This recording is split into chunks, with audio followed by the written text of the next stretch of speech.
শিগগিরই কাতারের সাথে কূটনৈতিক আলোচনায় বসতে যাচ্ছে সৌদি জোট। কাতার ভিত্তিক টেলিভিশন চ্যানেল আল জাজিরা বন্ধের শর্ত থেকেও সরে আসছে তারা।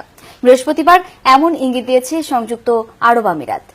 ফেডারেল ন্যাশনাল কাউন্সিলের মন্ত্রী নুরি আল কাবি এক সাক্ষাৎকারে জানান, পুরোপুরি বন্ধ নয়, বরং আল জাজিরার কার্যক্রমে সংস্কার চায় তার দেশ। কাতারের সাথে সৌদি জোটের সংকট কাটাতে 48 ঘণ্টায় দুইবার কাতার যান মার্কিন পররাষ্ট্রমন্ত্রী রেক্স টিলারসন।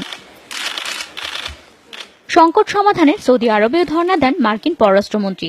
সোমবার থেকে 4 দিনের মধ্যপ্রাচ্য সফরে দফায় দফায় বৈঠক করেন উপসাগরীয় দেশগুলোর নেতাদের সাথে।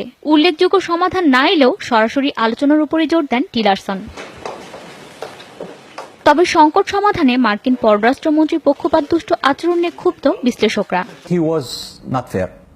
মার্কিন পররাষ্ট্রমন্ত্রী সংযুক্ত আরব আমিরাতের সাথে ন্যায়সঙ্গত আচরণ করছেন না। যুক্তরাষ্ট্রের সাথে একত্রে সন্ত্রাসবাদের বিরুদ্ধে লড়ছে আমিরাত, কিন্তু এখন দেশটি মিশ্র আচরণ করছে। মার্কিন প্রেসিডেন্ট বলেছেন এক কথা আর উল্টো আচরণ করছেন তারই পররাষ্ট্রমন্ত্রী। কিন্তু আপনাকে সন্ত্রাসের বিরুদ্ধে লড়তে হবে, না হয় এটি বন্ধ করতে হবে। তবে হঠাৎই নমনীয় অবস্থানে আবুধাবি সরকার। কাতার ভিত্তিক আল জাজিরা চ্যানেল বন্ধ না করলেও এর কার্যক্রম সংস্কার চায় দেশটি।